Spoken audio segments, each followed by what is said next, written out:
दरियाबाद थाना क्षेत्र के नियामतपुर गांव में चुनावी रंजिश के चलते जीते प्रधान के समर्थकों ने दूसरे पक्ष पर रविवार की रात पथराव कर सगे भाइयों को मरणासन हालत तक पहुंचाया।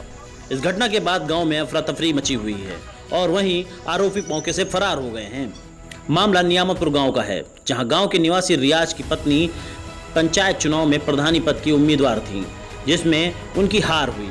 हार के बाद विपक्षी व उसके समर्थक लगातार उन पर तंज कसते थे।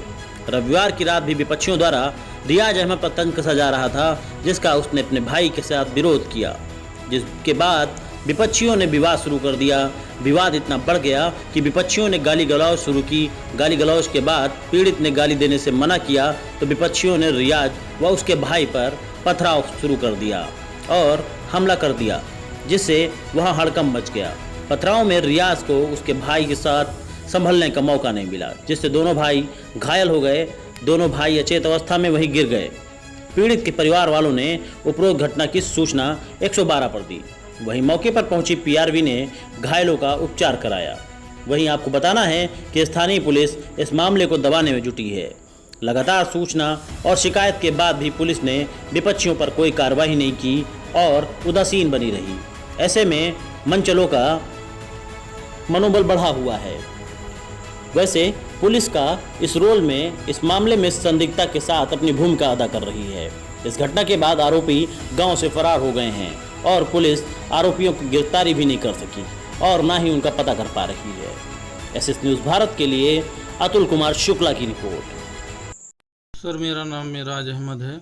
मैं ग्राम नियामतपुर का निवासी हूँ। दिनांक 9/4 को शाम 6 बजे रियाज भाई नियामतपुर निवासी परिवार के ही सदस्य की तबीयत खराब होने पे देखने गए थे। मोटरसाइकिल घर के बाहर खड़ी होने पर विरोधी प्रधान पद के विजेता उम्मीदवार के आदमी पंकज और मुनीम शराब पिए हुए थे। हमारे भाई को गालियां देने लगे। विरोध करने पर बाकी लोगों की भीड़ बुला ली, जिसमें लाल बहादुर, संजय रावत, सर्वेश रावत, अमरेश वर्मा, पंकज रावत, गोविंद यादव, दुर्गादीन रावत, पुनीत रावत, शैलेश यादव, 100-150 लोगों की भीड़ लेकर हमारे भाई को मारने लगे।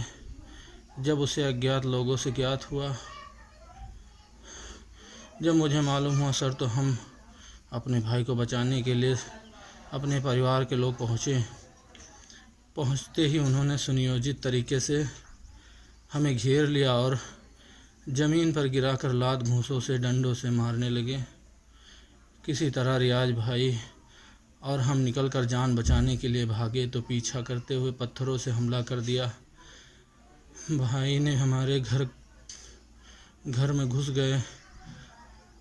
विरोधियों द्वारा घर को घेर लिया गया और दरवाज़ा तोड़ने लगे, पत्थर बरसाने लगे। इसी बीच हमने 112 नंबर पे पुलिस को फ़ोन कर दिया। जब पुलिस आ गई तो विरोधियों ने आगे से पुलिस से बातचीत करके रोक लिया और उसी बीच में भीड़ सारी इधर उधर हो गई। पुलिस जब पीड़ित के पास आई तो हमारे बड़े भाई नमाज पढ़कर आए हुए थे और घायल मिराज रियाज के लिए एम्बुलेंस बुलाई थी। उन्हें ही पकड़कर बिठा लिया और हमारे